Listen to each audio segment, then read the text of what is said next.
Hello viewers, দেখুন এই প্রবাসী ভাইটি মাত্র 5 মাস পরে দেশে ফেরত আসলেন।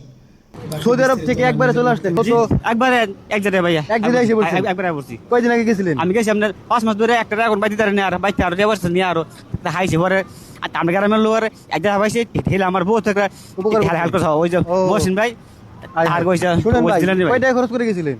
গেছে ভাই আমি 5.5 টাকা গেছে এখন আমি রাস্তা ভাই নিচে কিন্তু আপনি নিচে গিয়ে স্বাস্থ্য ভাই নিচে কিন্তু হেতে আমার আমার ট্রেন না ওদের আমার দিয়ে যে হর্ষরা এটা দেখেছি আমি হর্ষ 5.5 লাখ টাকা খরচ নাকি আপনার? না না আমারও আমার হর্ষ আছে মোট 1.5 লাখ টাকা? 1.5 লাখ আর কারণ এই লোকটা আবার আমার 7-8 অর্থ কাছে খেয়ে দিয়েছে তো বাংলার মনে করেন 8 লাখ মতন ওই যাবো আচ্ছা, আমি সব মিলে কয় টাকা লসে আছেন আপনার কত? মেলা টেলস ভাই অনেক এই লোকটা হিসাব করলে হেলু আর 4 লাখ না না না মানে না হেলু আমার হেল্প করছে জান কথা মানে আমি আইতারি না আমি কোনো কাজ কোনো পাই না মানে আমার আর রাস্তা নাই।